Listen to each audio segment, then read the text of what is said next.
Good morning, and welcome to the first quarter 2021 earnings conference call for D.R. Horton, America's Builder, the largest builder in the United States.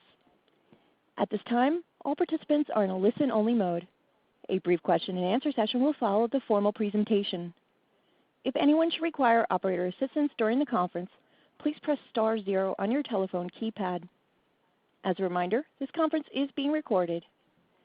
I will now turn the call over to Jessica Hansen, Vice President of Investor Relations for D.R. Horton. Thank you, Christine, and good morning. Welcome to our call to discuss our results for the first quarter of fiscal 2021. Before we get started, today's call may include comments that constitute forward-looking statements as defined by the Private Securities Litigation Reform Act of 1995. Although D.R. Horton believes any such statements are based on reasonable assumptions, there is no assurance that actual outcomes will not be materially different. All forward-looking statements are based upon information available to D.R. Horton on the date of this conference call, and D.R. Horton does not undertake any obligation to publicly update or revise any forward-looking statements. Additional information about issues that could lead to material changes in performance is contained in D.R. Horton's annual report on Form 10-K, which is filed with the Securities and Exchange Commission. This morning's earnings release can be found on our website at investor.drhorton.com, and we plan to file our 10-Q in the next day or two. After this call, we will post updated investor and supplementary data presentations to our investor relations site on the presentation section under news and events for your reference. Now, I will turn the call over to David Auld, our President and CEO. Thank you, Jessica, and good morning. I'm pleased to also be joined on this call by Mike Murray, our Executive Vice President and Chief Operating Officer, and Bill Wheat, our Executive Vice President and Chief Financial Officer.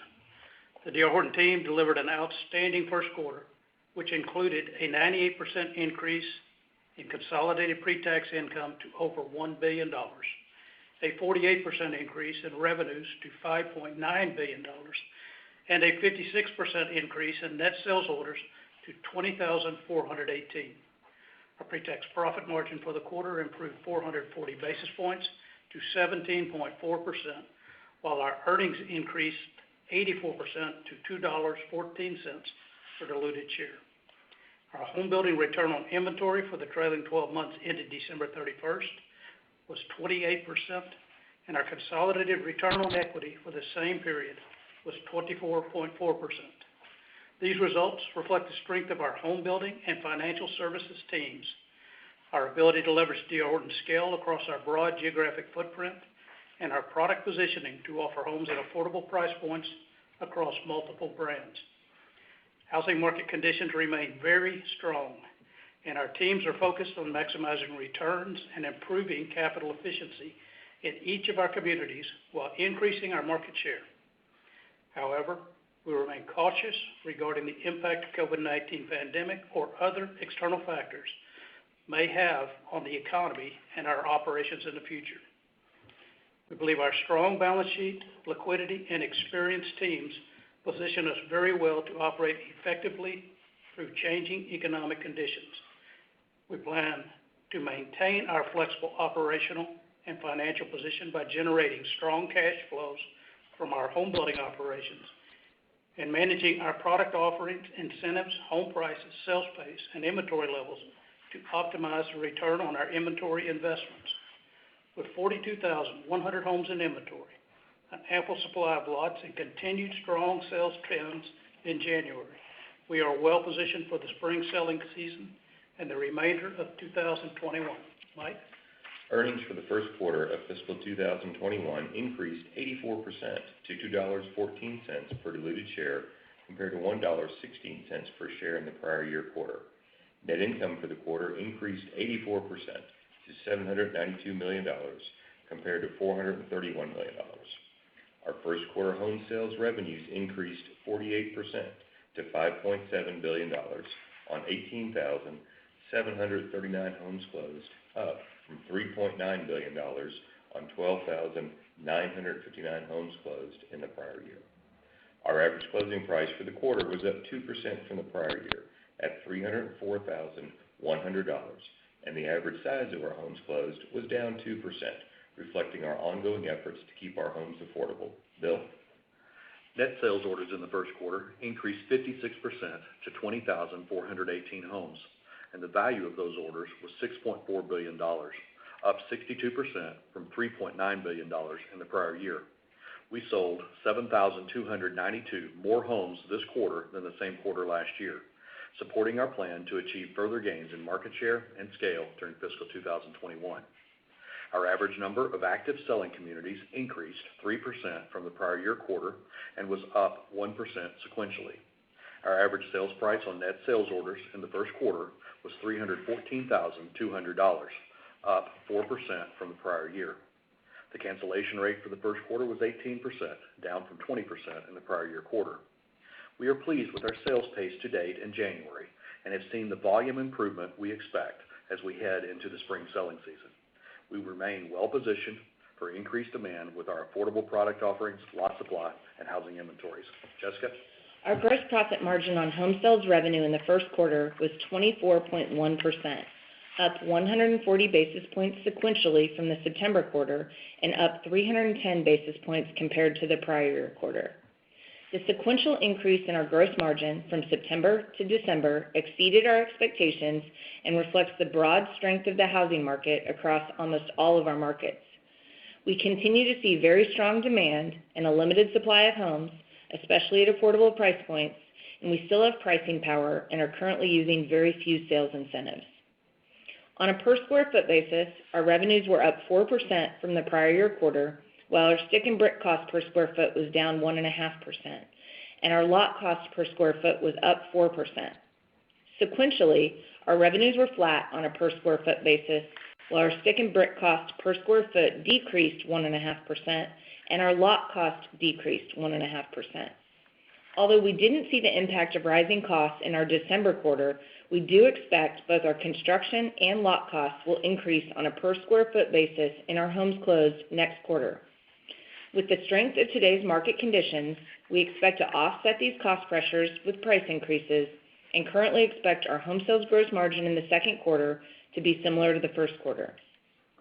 We remain focused on managing the pricing, incentives, and sales pace in each of our communities to optimize the return on our inventory investments and adjust to local market conditions and new home demand.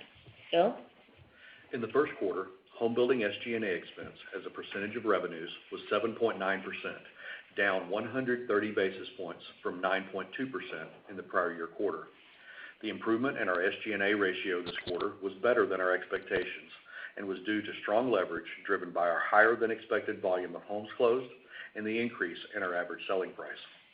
Our home building SG&A expense as a percentage of revenues is at its lowest point for a first quarter in our history, and we remain focused on controlling our SG&A while ensuring that our infrastructure appropriately supports our business.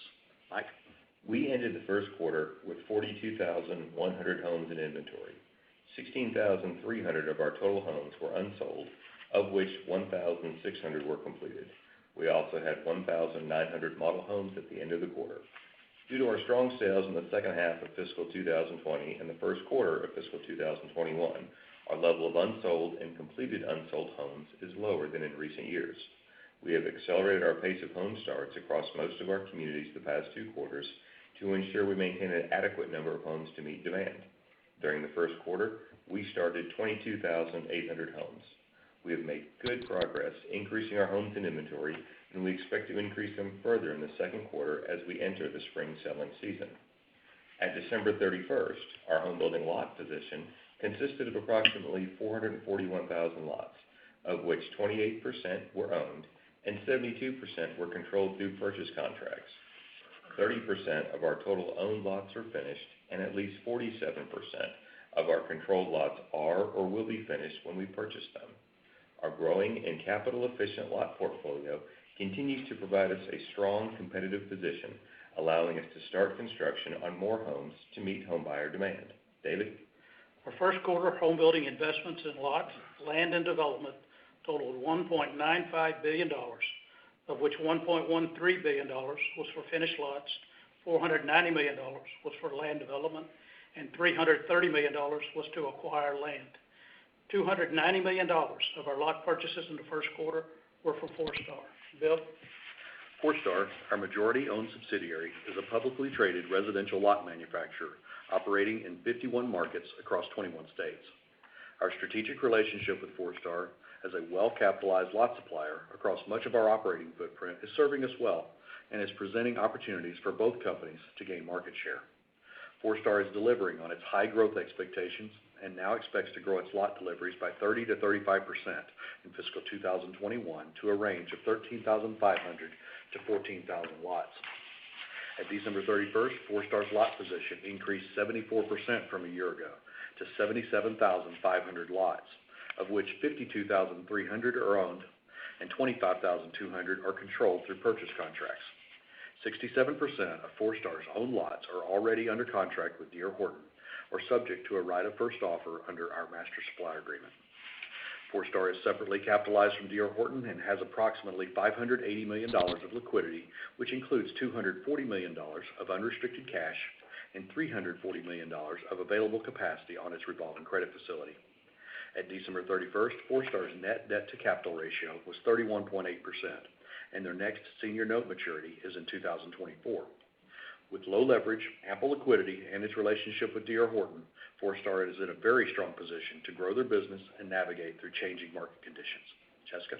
Financial services pre-tax income in the first quarter was $84.1 million, with a pre-tax profit margin of 44.9%, compared to $30.5 million and 29.6% in the prior year quarter. Our mortgage company has continued selling the mortgages it originates at strong net gains. We began retaining servicing rights on a portion of our FHA and VA loan originations in the third quarter last year because of lower valuations offered by mortgage servicers due to the uncertainty of the impact of the CARES Act. Servicing values have since improved, and we sold a portion of our retained servicing rights during the first quarter. We expect to continue retaining some servicing rights prior to selling them to third parties, typically within 6 months of loan origination. For the quarter, 97% of our mortgage company's loan originations related to homes closed by our home building operations, and our mortgage company handled the financing for 68% of our home buyers. FHA and VA loans accounted for 50% of the mortgage company's volume. Borrowers originating loans with DHI Mortgage this quarter had an average FICO score of 719 and an average loan-to-value ratio of 90%. First-time homebuyers represented 56% of the closings handled by our mortgage company, up from 50% in the prior year quarter. Mike? At December 31st, our multifamily rental operations had 4 projects under active construction and an additional 4 projects that are in the lease-up phase. These 8 projects represent 2,325 multifamily units. Based on our pace of leasing activity, we currently expect to sell 2 projects during the second half of fiscal 2021. Our multifamily rental assets totaled $294.3 million at December 31st. And as we mentioned on our last call, we are constructing and leasing homes within single-family rental communities. After these rental communities are constructed and achieve a stabilized level of leased occupancy, each community is expected to be marketed for sale. Our single-family rental operations are currently reported in our home building segment. During the quarter ended December 31st, we completed our first sale of a single-family rental community representing 124 homes for $31.8 million, resulting in a gain on sale of $14 million. We currently expect one more sale of a single-family rental community later this fiscal year.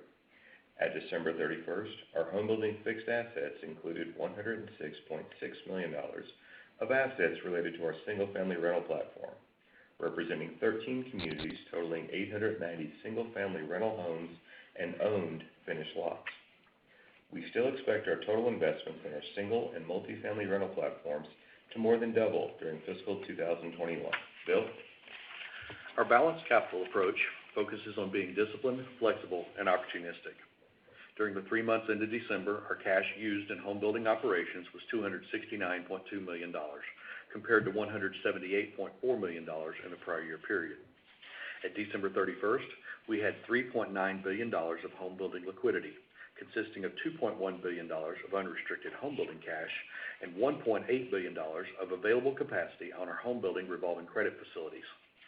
We plan to continue maintaining higher home building cash balances than in prior years to support the increased scale and activity in our business and to provide flexibility to adjust to changing market conditions. During the quarter, we issued $500 million of 1.4% senior notes due in 2027, and we repaid $400 million of 2.55% senior notes at their maturity. Our homebuilding leverage was 17.3% at the end of December, with $2.5 billion of homebuilding public notes outstanding and no senior note maturities in the next 12 months. At December 31st, our stockholders' equity was $12.5 billion, and book value per share was $34.33, up 23% from a year ago. For the trailing 12 months into December, our return on equity was 24.4%, compared to 18.2% a year ago. During the quarter, we paid cash dividends of $73 million, and our board has declared a quarterly dividend at the same level as last quarter to be paid in February. We repurchased 1 million shares of common stock for $69.8 million during the quarter, and our remaining outstanding share repurchase authorization at December 31st was $466 million. Jessica? In the second quarter of fiscal 2021, based on today's market conditions, we expect to generate consolidated revenues of $6 to $6.2 billion, and our homes closed to be in a range between 19,000 and 19,500 homes. We expect our home sales gross margin in the second quarter to be similar to the first quarter, and our homebuilding SG&A as a percentage of revenues in the second quarter to be approximately the same as the first quarter.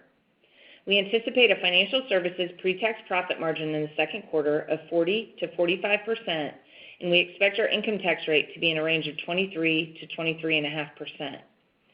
For the full fiscal year of 2021, we now expect consolidated revenues of $25.2 to $25.8 billion and to close between 80,000 and 82,000 homes. We expect to generate positive cash flow from our homebuilding operations in fiscal 2021. However, we are not providing specific guidance for our homebuilding cash flow this year as we prioritize augmenting our housing and land and lot inventories to support higher demand. After reinvesting in our homebuilding business, our cash flow priorities include increasing our investment in both our multi and single-family rental platforms, maintaining our conservative homebuilding leverage and strong liquidity, paying a dividend, and repurchasing shares to keep our outstanding share count flat year over year. David? In closing, our results reflect the strength of our experienced operational teams, industry-leading market share, broad geographic footprint, and diverse product offerings across multiple brands. Our strong balance sheet, ample liquidity, and low leverage provide us with significant financial flexibility to effectively operate in changing economic conditions, and we plan to maintain our disciplined approach to investing capital to enhance the long-term value of our company. Thank you to the entire D.R. Horton team for your focus and hard work. Your efforts during this time have been remarkable. We are proud of your work ethic and your positive spirit as you continue safely helping our customers close on their much-anticipated new homes. This concludes our prepared remarks. We will now host questions. Thank you. We will now be conducting a question-and-answer session. We ask that all callers limit themselves to one question and one follow-up.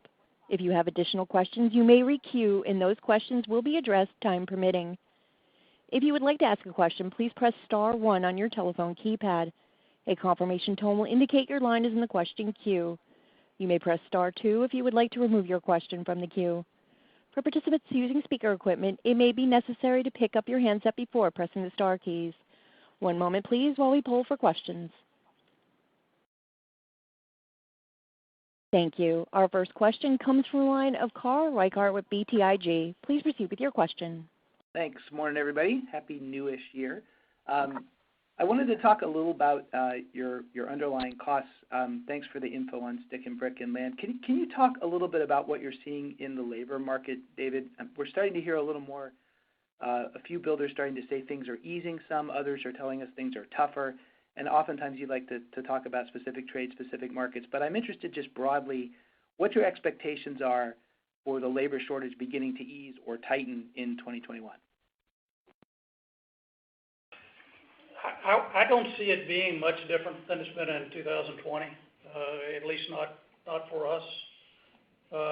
We set up and try to drive our communities in the most efficient way, making it the easiest possible way we can for our trades to get in, get out, get their job done.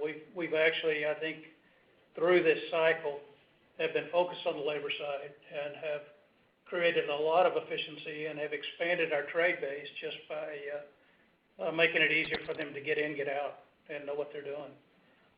21, our volume is ramping up. I think that's gonna continue to be a challenge, but we feel very good. I mean, we wouldn't be selling houses if we couldn't build them. So.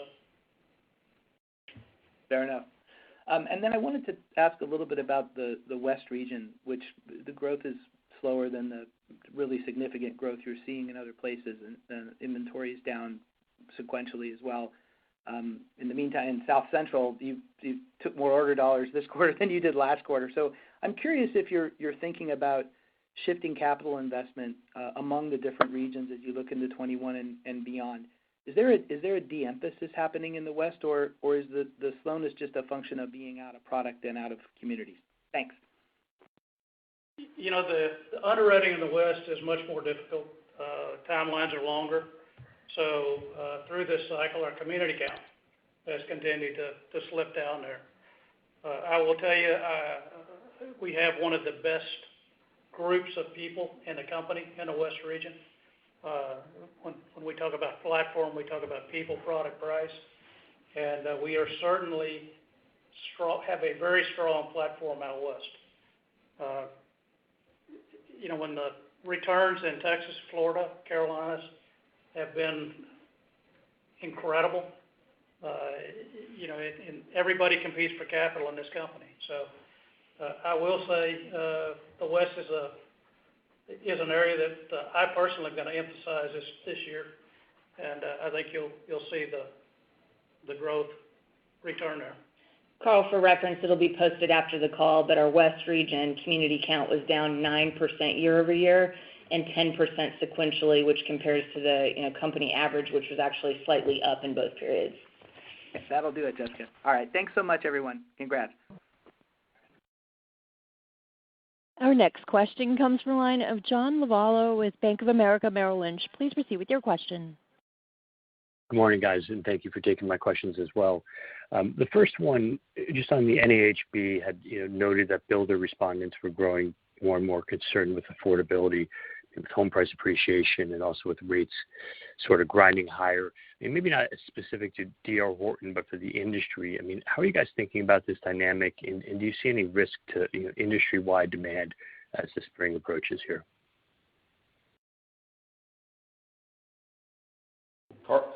John, this is Mike. Good morning. We're always focused on affordability. That's something that's consistent across the platform. And I'm not as well versed to speak to the industry, but in our communities, we're focused on providing the value at whatever price point we're at.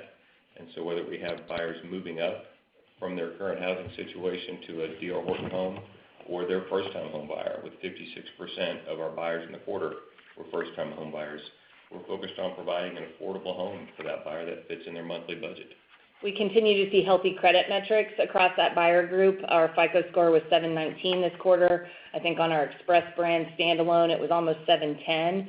And then as we also mentioned on the call, our average square footage has continued to tick down slightly on a year-over-year basis as home prices have risen. But what we typically see is first-time buyers want to buy as much home as they can get for their money, and they're buying out of need, not a discretionary purchase. And so if home prices have risen, they just buy a little bit less house. Yeah, that makes a lot of sense. And then how are you guys thinking about the potential for increased environmental regulations under a Biden administration, what this could mean for land development costs and timelines, things of that nature? Well, I don't think it's going to help affordability, and I do think it's going to extend time. We're well positioned with owning control over 400,000 lots. Again, we're going to focus on affordability, and as regulations increase, affordability is going to become more challenging. But given our position, our people, I think we can meet that challenge. Thanks very much, guys. Thanks, John. Our next question comes from the line of Stephen Kim with Evercore. Please proceed with your question. Hey guys, fun times. It's interesting the way sometimes the builders are trade. It makes it seem like people think you're just the beneficiary of good luck. But I'm reminded about that statement. Luck is what happens when preparation meets opportunity. And you guys have done a great job over the last couple of years preparing for this situation. And so I wanted to ask you about your comment as to capital allocation, because you indicated there that you are wanting to carry higher cash levels than normal for the foreseeable future. I think you made reference to some uncertainty, in the current environment. But arguably, home building is always difficult to predict. And so I'm curious, what is a good rule of thumb for modeling your cash levels going forward? And what are the kind of things that you're looking to fade or dissipate in order to pave the way for you to hold lower cash levels than that? Sure. Good question, Steve. Just to get to the point in terms of the expected levels, we would expect at each quarter end to maintain at least $1 billion of home building cash, but would expect most quarters to see between $1.5 billion and $2 billion. And I would say the primary driver behind that shift over the last year, as we've been building a little bit more, is just our significant increase in volume and scale and activity. We just feel like it's prudent to ensure that we have sufficient cushion to manage significant sudden changes in the business to avoid having any potential liquidity crunches. That just gives us that much more flexibility to respond when we see opportunities in the market. And so we've seen a number of significant shifts in our business over the last few years, from a sharp increase in interest rates, which decreased demand in late 18, to the pandemic disruption in the spring of 2020, to then the very significant increase in demand that we saw in the summer of 2020 and ever since. And so from that standpoint, having a bit more cushion, a bit more liquidity to respond whichever direction we need to go in the business, we just feel like is prudent. I don't see us changing that strategy. I think that just puts us in a very strong and flexible position to respond to market changes. Okay, yep. Certainly sounds like we ought to be modeling that on a longer-term basis. Okay. Second question relates to the pretty awesome margins you all reported this quarter. And, I think, you just gave guidance as to that margin fairly recently. And so I think a lot of folks are just curious as to what drove the upside in your margin this quarter, and paying note to the fact that your guidance for the March quarter suggests that it's more than just a temporary spike. I personally think you're still being conservative, but I'd love to hear what drove the upside surprise in this quarter. Well, Steve, I'd say the first thing we expected to see this quarter that we did not is we've been seeing cost increases coming into our business over the last quarter or two, and we expected to see a bit more of that come through in our closings in Q1, which we did not. That's still coming. We can see it coming through our backlog, and we expect to see some of those cost increases start to hit our margins in the coming quarters. That being said, we still have a very strong environment, obviously, with the ability to raise prices, very low incentive levels. And so we do expect at this point now, with that additional visibility of another quarter, to be able to maintain the current margins that we're showing, which obviously are at very strong levels. We've really had price protection almost this entire cycle on the material front. We've seen, very neutral impact from materials, other than a little bit of headwind from lumber last year. Lumber's starting to tick back up, so that's going into our commentary as well. But really, it's a function of home prices have risen significantly, and building product companies have cost inflation as well. And so we are experiencing some increases in material costs that we didn't see, as we said, flow through in the December quarter, but we do expect those to start flowing through in the rest of the year. And I'll just add, our operational teams are doing a great job at controlling costs. Where we see increases, we look for efficiencies to reduce cost. And, to be honest, I think we were a little bit surprised. Stick and brick per foot actually went down last quarter. That's just a phenomenal job by our people. Yep. Absolutely. Great. Thanks very much, guys. And best of luck. Thank you. Thanks, Steve. Our next question comes from the line of Matthew Bouley with Barclays. Please proceed with your question. Morning. Congrats on the quarter, and thanks for taking the questions. I wanted to ask about the lot position of 441,000, I think you said. It really suggests a material addition during the quarter. I guess, number one, could you speak at a higher level just around what that signals around your view of the sustainability of housing demand? And number two, just the color around the lots you added during the quarter, kind of duration of those lots, lot inflation, if any of that could actually impact 2021. Thank you. Sure. And Matt, you'll notice that most of that addition to the lot position did come in the form of optioned lots. We continue to significantly increase our option lot position. We had noted on our last call that we do expect our own lots to increase modestly, and they did kind of get back to a normal level there. But we've been on an ongoing effort to expand our relationships with developers across the country. Of course, our relationship with Forestar continues to bear fruit as well. So a significant portion of the additions to our lot position through options came from our third-party developers and our relationship with Forestar. And with the significant growth we've seen in demand and significant volume increases that we've seen that we certainly want to make sure we stay in position to maintain. We probably have stepped up our efforts to ensure that we're keeping our pipeline sufficiently out in front of us with the volume we're seeing today.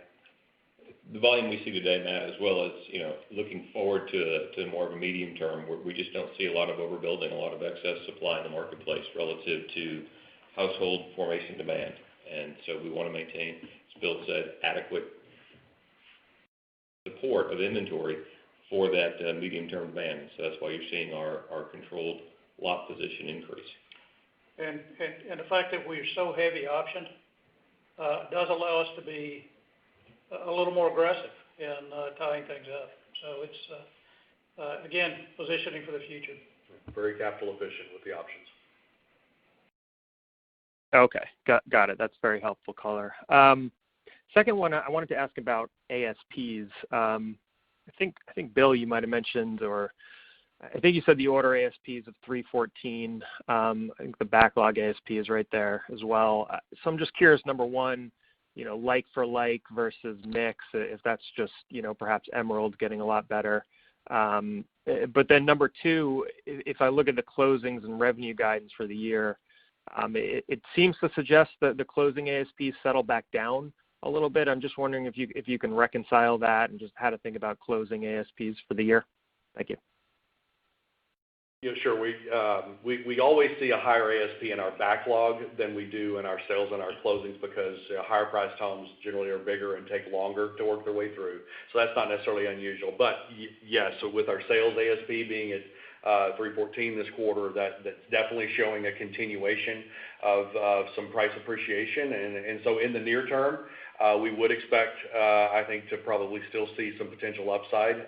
That being said, our operators and our teams and our people are very focused on providing affordability. And so we're going to keep an eye on the price points and the payments that our buyers need to have to afford to move into our homes. And so we never plan for significant price appreciation beyond a quarter or two because we always know that at some point we will make some adjustments in our operations to make sure we keep our price points affordable. And our ASP per square foot on a year-over-year basis was up 4%, but sequentially it was actually flat. And so the guidance doesn't reflect quite all of that price. It doesn't reflect quite all of that price. It reflects that we would still continue to manage very, very closely on the affordability. Okay. Thanks, everyone, and congrats again. Thank you. Our next question comes from the line of Eric Bosshard with Cleveland Research. Please proceed with your question. Good morning. The increased delivery number for the year. Curious what changed and where that changed, and thinking a bit of geography and mix, and also the production pace, but just sort of the things that changed that have resulted in you taking a little bit more optimistic on full year deliveries. I think we've seen consistently strong demand across our footprint, Eric. In addition, as we've gotten, the starts up in the first quarter, we started almost 23,000 homes with good visibility to starts for the next couple of quarters, and so that gives us more confidence in the number we can deliver for the full year. So just a little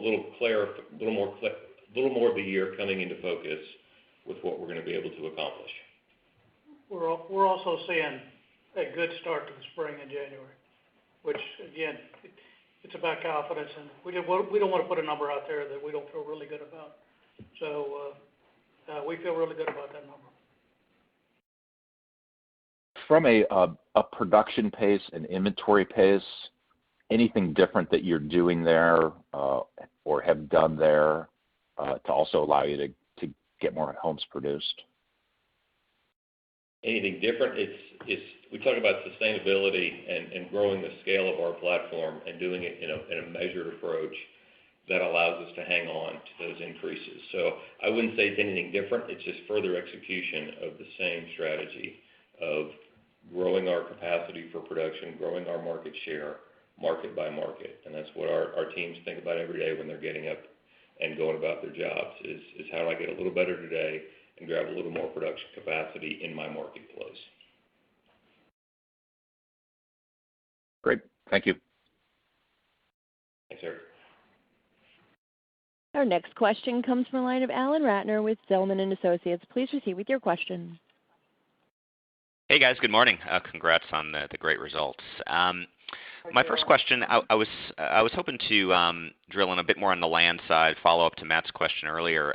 If I'm just kind of looking at the growth in your lot book and obviously account for all the closings you've had over the last year, it looks like over 40% of your current lot book or lots controlled have actually been tied up over the last 12 months since the pandemic began. And I'm curious, we hear from a lot of builders, when we underwrite land, we assume today's absorptions, today's pricing, and obviously the current environment makes that a little bit tricky because, your margins and your absorptions are at cycle highs. So I'm curious, as you look at the composition of the land you've tied up over the last 12 months, could you talk a little bit about how you're thinking about underwriting to gross margin, to return on inventory, to absorptions, whatever metrics you guys think about internally, and how that compares to where you're generating business today? Our underwriting really hadn't changed much as we've seen absorptions increase. It does. When we're requiring a 2-year cash back at a 10 a month absorption, you can buy more lots than you can a 5 a month absorption. So we have seen the scale of the deals get a little bigger, but the position that from a pricing and location standpoint, I don't see that we've given up much in the deals we're doing today versus the deals we were doing 2 or 3, 4 years ago. Scale is bigger. The phase sizes are bigger. Lot prices have been pretty stable, and I think I said this on the last call when I'm traveling and looking at deals. The deals that we put on the books this quarter were better than most of the deals that we had on the books. So it's very, it gives me a lot of confidence, and our guys are doing a great job. So I don't see deterioration in our lot position from a marketability or really even a pricing standpoint. Got it. Well, that's helpful color. Second question on the closing guidance for the year. I just want to maybe get a little bit more commentary there. So if I look at your 2Q guide, your closings are going to be up, just under 40% through the first half of the year. And, for the full year guide, the midpoint is a 24% increase, which obviously is incredibly strong. But I'm just curious, what's driving that deceleration in the back half? Because your backlog is going to be up very strongly. So is this a function of conservatism around cycle times and just the backlog conversions might be a bit lower than years past because of how elevated the backlogs are, or is there something else that's driving maybe that decel in the back half? It's really the stage of construction our homes are in, Alan. We have a lot fewer completed specs today. than we typically have, and as a result, we're selling and closing fewer homes intra-quarter than we typically would. I think this quarter that was in the mid-20% range, and typically it's in the high 30s or 40% range. So it's really just a function of the stage of our inventory, and we did get, as Mike said, almost 23,000 homes started this quarter, but a lot of those are still in the early stages of construction. And so a lot of the homes that we'll be starting here a little bit later in the year won't be available for this fiscal year, but they'll put us in a very good position to continue growth in fiscal 2022. And when you look, obviously, at the year-over-year increases, we started to see some very significant year-over-year increases in Q3 last year. Q3 and Q4 were much more significant. So the year-over-year increases going forward are naturally not going to necessarily continue at the same pace they are right now. But we're still, expecting a very strong year-over-year increase for fiscal 21. Sure, absolutely. That's helpful. Thanks, guys. Good luck. Our next question comes from the line of Michael Rehaut with J.P. Morgan. Please proceed with your question. Thanks. Good morning, everyone, and congrats on the results. First question, I kind of wanted to ask about the underwriting and the gross margins, maybe from another angle, and apologies if maybe I'm beating a dead horse here. But with the gross margins at 24%, obviously you almost have a very good problem to deal with in kind of keeping those margins ostensibly, to the extent possible, at these levels, which are kind of rarefied air for you historically. You mentioned earlier that you haven't seen much appreciation in lot prices, lot prices being pretty stable, and the deal flow is pretty attractive right now. But if home price appreciation were to moderate, obviously today it's in a, let's call it a high single digit type of year-over-year dynamic on a same stores basis. If that were to moderate more to like a low single digit rate, given where you're underwriting the deals to today, should we expect that gross margin to come in a little bit over the next couple of years? Is that the right way to think about it, or are there other factors that maybe we're not appreciating? We really have no insight to gross margin in the next few years. I mean, gross margin really is a function of the market, Mike.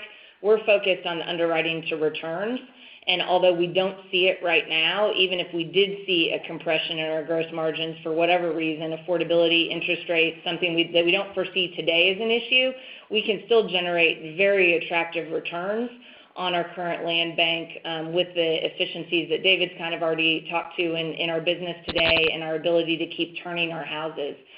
But we feel very comfortable with our current lot position that we are going to be able to offset costs going forward and hopefully hang in around this 24% range. But really, further than a quarter out, we don't have a whole lot of visibility because we do turn our houses much more quickly, I think, than the industry by and large. And so we have the best early read on cost and gross margin in the market. Can't emphasize enough that gross margin is not part of our underwriting hurdles. Returns is our underwriting hurdle, and certainly higher gross margins, can generate higher returns. But we focus first and foremost on hitting returns, hitting our absorptions in each community, and then the market, sometimes will give you more margin than you may have underwritten. And if you look at our average sales price, we are significantly more affordable than most of our peers in the home building space.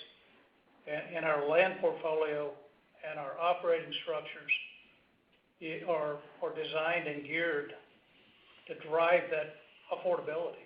So, when I look at the competitive makeup out there, both of the resale market, which is really today our primary competitor at this price points, and our peers in the industry, we feel very good about our current position, and which allows us to underwrite and execute the positions that we believe will keep us in this range. Right. No, I appreciate it. I guess secondly, I just wanted to zero in on SG&A for a moment. The results were significantly better than what you were looking for, I think by order of about 100 basis points. Yet your closings were only modestly above guidance. So I was wondering, you had mentioned leverage off of the strong volume, but you really had instead of 40 basis points, 140 basis points of year-over-year leverage. And additionally, you're expecting SG&A ratio to be flat sequentially versus historically a little bit better.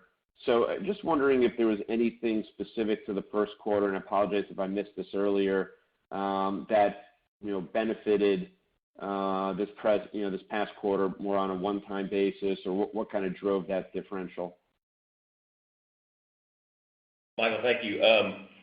You touched on part of it. Deliveries were a little bit ahead of what we had guided to. In addition, the ASP is a little higher, which drives a little more SG&A leverage.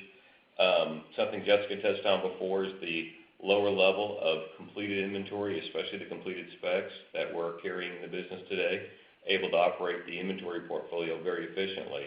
And that requires less SG&A to maintain and care for those homes while they're sitting completed, because we do run those costs through SG&A. So as we have less of those, we had around 5,000 a year ago, and today we have about 1,600. So that's an improvement and a tailwind as well. And although we guided to flat SG&A sequentially on a year-over-year basis, it would actually be approximately 40 basis points of leverage, which is still a pretty nice move. And when we think about it on an annual basis, as our SG&A is already at record lows, we're not going to ever just be able to model and say that our SG&A is going to be down more than, say, that on an annual basis. Can we ultimately maybe get there if you continue to see prices rising? ASP plays a big role in that. Sure, but right now we feel like leveraging our SG&A 40 basis points on a year-over-year basis is a really nice move. But nothing one time. Yes, there are some changing conditions, and the volume and pricing has helped, but nothing one time in the quarter. Great. Thanks so much, guys. Thanks, Mike. Our next question comes from the line of Nishu Sood with UBS. Please proceed with your question. Thank you. First question I just wanted to ask was around demand trends. A lot of folks are wondering, demand has been so strong. What's it going to look like when life returns to normal? I mean, clearly we're far from being back to normal, but in our last quarter, obviously, vaccine news, there's some hope out there. Is there anything you've seen in terms of the traffic or what folks are looking for or how it's evolving that gives us any insights into how your home buyers are looking at things? The demand out there, I think, is really driven by demographics, and I think it has been accelerated because of the pandemic and people's desire to become or to find a safe environment for their family. I really don't see that demand issue changing. I mean, it accelerates. It's a long-term program, and it got accelerated. I think it's going to stay. So, I mean, we are positioning. We are driving to take advantage of as much of that demand as we can, and it's. I mean, right now today, it's very good out there.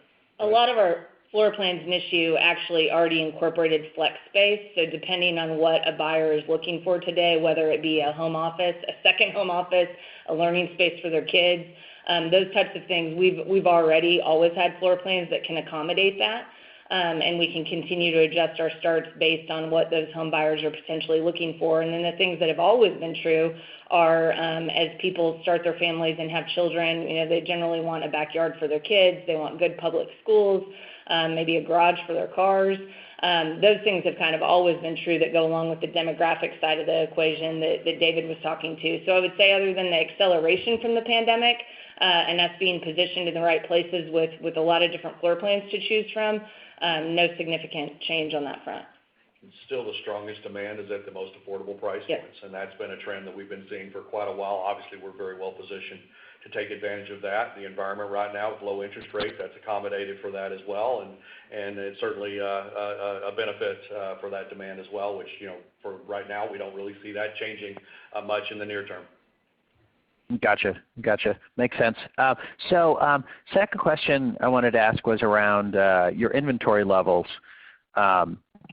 Demand has been so strong. Obviously, you folks have ramped up your starts considerably, but still remains, just looking at, a metric like your inventory against your backlog, just kind of sizing it, still remains behind where it would be normally. Are we in a market where demand is just so strong it will be difficult to get back to your normal or targeted levels of inventory? Or do you see as the year progresses here there could be some progress on that, even if demand does remain as strong as it has been? If demand remains at the exact level it is today, it would be very challenging for us to get back to a historical relationship between total inventory and backlog. The demand is that good. We look at our starts capacity, neighborhood by neighborhood, week by week, and we are increasing that capacity over time to make sure it's sustainable, and we're doing it with our trade partners in mind. But while we're doing that, demand continues to expand to absorb that additional capacity we're putting into the marketplace today at the price points we're serving. Really more focused an issue on homes conversion than backlog conversion. I mean, backlog's a function of what we're selling, and we're going to sell what's out there from a demand perspective, and ultimately we'll get the houses started. We've got the lot position to do it unlike anyone else in the industry. We wouldn't be selling the houses if we didn't have the lots. And feel comfortable about our cost structure and what kind of return we were going to generate on those houses. So we're really focused on the houses we have in inventory and how quickly we're turning those, and rather than a backlog conversion metric, trying to improve our housing inventory turn, and generally we turn that at least 2 times a year. Last year we did a little bit better than that. This year now with our new guidance, we're reflecting better than 2 times as well. We talk to our operators all the time about being disciplined, focused, and consistent in your starts in your communities, and that's how we're building capacity to deliver more homes, by that execution at the community level. Got it. Thanks so much. Our next question comes from the line of Anthony Pettinari with Citi. Please proceed with your question. Good morning. I'm wondering if you could talk a little bit about expected seasonality for the year, and given the buyer traffic patterns you've seen, does it lead you to believe you'll see kind of a traditional spring selling season, or could demand maybe be more evenly distributed throughout the year? And I think we've heard from others that, buyers are visiting homes maybe on what used to be, off-peak days or off-peak hours. Is that something you've seen, or can you just comment generally on any kind of changes you've seen in buyer behavior? Yeah, we've certainly seen very different seasonality throughout 2020. Stronger demand through the summer, fall, winter in 2020 than we've seen historically. So we're coming off of some unusually strong periods.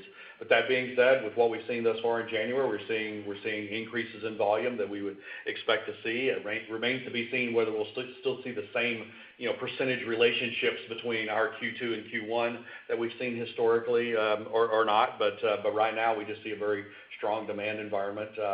Definitely some different patterns in buyer behavior than we've seen historically, but feeling good about what we can see going ahead. With a very strong Q1, will we see the same sort of patterns throughout the fiscal year we historically have seen? I would expect there would probably be a bit of flattening, of some of the historical patterns, but obviously off to a very good start, and I think the way things are looking right now, we're optimistic about the spring.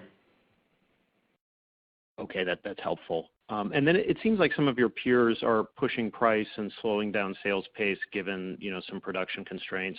I'm wondering if you're seeing markets where price increases by competitors are maybe a bit steeper than yours, and, has that improved your value proposition for customers?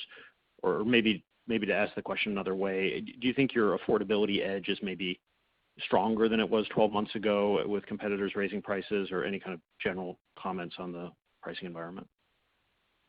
If you just look at our average sales price, the increase quarter over quarter, compared to our competitors, then yes, I would say our competitive advantage has increased and improved. But again, it really comes down to the ability to deliver the homes, and I think that's where we've gained the largest competitive advantage with the discipline around what we're doing and the focus on efficiency over the last couple of years. So it's it doesn't do any good to sell a house at any price if you can't deliver it. So we're focused on the delivery side of it, expanding our capacity via becoming more and more efficient through our processes. Okay, that's helpful. I'll turn it over. Our next question comes from the line of Jack Micenko with Susquehanna. Please proceed with your question. Hey, good morning. We talked a lot about returns. We talked about, underwriting, not really focusing on margin. And David, you sound pretty constructive on the land environment. I guess my question would be, thinking about Horton as this longer term 60-40 option versus owned mix, coming in at 72 this quarter. Is 72 the new 60?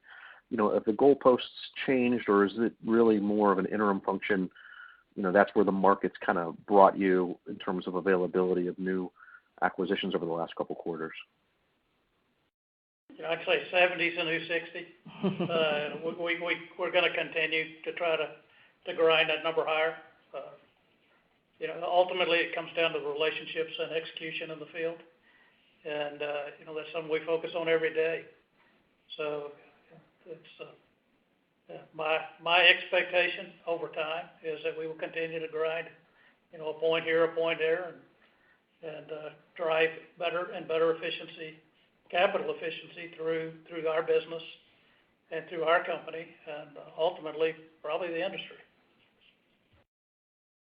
Okay, great, thanks. And then looking at the single family rental sale, it would appear that the gross margin on those 124 homes was pretty healthy, and maybe in excess of the company margin. Am I looking at that the right way, or is there something I'm missing? Obviously, you've got your G&A costs and everything below the line, but just from a purely a margin perspective, it looks like that was a really healthy margin on the sale of those units. Yeah, we were very pleased with that transaction. And, we look forward to that, to continuing to explore that business. It seems to be attracting a lot of capital and a lot of interest today, and we expect to be able to take advantage of that. All right, thanks for taking my questions. Thank you, Jack. Our next question comes from the line of Susan Maklari with Goldman Sachs. Please proceed with your question. Thank you, and congratulations on the results. My first question is just, I wondered if you could perhaps quantify a bit more the comments around January, just perhaps framing the magnitude of what you're seeing either sequentially or on a year-over-year basis for us. So 3 weeks in, we rarely comment on a single month, much less just a few weeks. But suffice it to say, what we generally expect when we get into January is we expect there to be a step up in traffic and volume coming through our weekly sales pace. And so we have seen that. We've seen 3 weeks of weekly sales thus far, and there has been that discernible step up in volume in January versus what we had seen in the December quarter. So we're encouraged by that. Several years ago, we would have the spring selling season to kick in with the Super Bowl effectively at the end of January, early February. The past several years, this year being no exception, we've seen that sales pace accelerate coming out of the holidays. after January 1st. Okay, thanks. That's helpful. And my next question is around, what you're seeing in terms of some of the suppliers. We've obviously heard that with the ramp in volumes and some of the supply chain issues that those companies are seeing in their own businesses, that there's been some constraints, maybe especially in some areas like appliances and windows. Can you just talk to what you're seeing there? And I guess maybe in some areas, is there anything that you've heard more recently around the issue with some of the semiconductor supplies and some of the issues that they're seeing in those industries? So really various products are in short supply, Sue. It kind of depends on what market and what day. Would agree with your sentiments on both windows and appliances. We've had challenges in both of those. Our product partners have been working hard to support our business so we don't have to push back any closings, and we've been very pleased. Where we have to, we substitute, upgrade, and even install other brands if necessary to make sure we're not having to push closings. I don't know that I have anything specific on semiconductors that I've heard as of late, but I really would have put windows again as the headliner this quarter. It's probably actually gotten even a little worse than when we said that last quarter. Got you. Okay, thank you. Thanks, Sue. Thank you. Due to time constraints, our final question will come from the line of Buck Horne with Raymond James. Please proceed with your question. Hey, thanks for squeezing me in. I appreciate it. I'll try to keep this one quick. Question we get a lot from investors is kind of, just where is all this buyer demand coming from? How sustainable is it? I'm just curious if you got from a high level perspective any evidence of, the population migration that seems to be happening around the country. Are you seeing any noticeable uptick in out-of-state buyers or out-of-market buyers versus your historical normal, and has that changed at all one way or the other since the pandemic began? I would say anecdotally, yes. I mean, we continue to see Texas and Florida as our two strongest states with, a lot of diversity just even within those states. But clearly there has been a flight in a lot of cases from the coast to Texas, to Florida, to the Carolinas, and then, from the West Coast into Salt Lake, into Vegas, into Phoenix. And so I think we would expect that trend to continue. And in that regard, really like our positioning as it pertains to our lot position across the country. I also like the fact that you don't see existing home inventory levels, for sale at high levels at all. Supply is very tight for homes that are available in the next 60 to 90 days.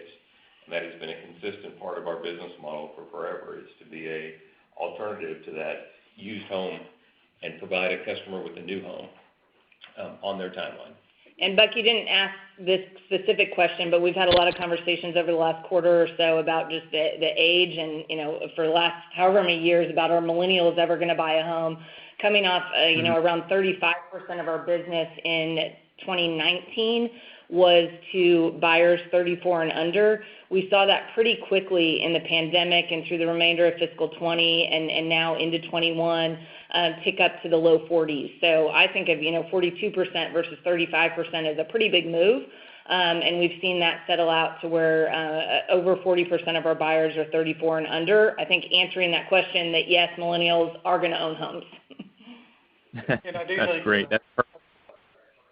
Good, go ahead. Everything we're seeing has been the long-term trends that we've been experiencing really coming out of the downturn. COVID accelerated it. And it feels like right now that acceleration is kind of the new norm going forward. That's extremely helpful. Thank you, guys. Appreciate all that color. And just one last one on the single-family rental business. Just follow up on that outstanding community trade. I'm just wondering, you mentioned that you plan to double your investment in the platform over the course of this year. So it sounds like there's quite a bit of scalable opportunity. How do you think about the total market opportunity for developing single-family rentals within your platform? And would you continue on this method of building it yourself, pre-leasing it, and then flipping it, stabilized, or would you pre-sell some of these or partner with investors ahead of development? How do you envision the scaling up of that business?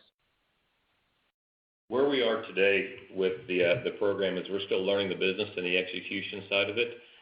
We were very pleased with the first transaction, and as we learn more about the market, we will evaluate various alternatives for how we want to go about scaling it up and ultimately capitalizing it. But we need to know more about what we're doing. We do see a lot of opportunity. We think there is some portion of the population that will be a great customer for this product that desires a single-family lifestyle, but may not, for whatever reason, be purchasing a home. And so we want to build up to be in a position to help supply this. And Bug, just to clarify, the comment about doubling our investment this year refers to our entire rental platform, both multifamily and single family. So our total assets in the combined platform at the beginning of the year was $330 million. So we expect that 330 to more than double in fiscal 21. Got it. Thank you so much, and congratulations. Thanks. Thank you. Thanks. We have reached the end of the question and answer session. Mr. Auld, I would now like to turn the floor back over to you for closing comments. Thank you, Christine. We appreciate everybody's time on the call today and look forward to speaking with you again with our second quarter results in April. And to the D.R. Horton team, an outstanding first quarter. We're set up to have an unbelievable year. Stay humble, stay hungry, and stay focused. Thank you. Ladies and gentlemen, this does conclude today's teleconference. You may disconnect your lines at this time. Thank you for your participation, and have a wonderful day.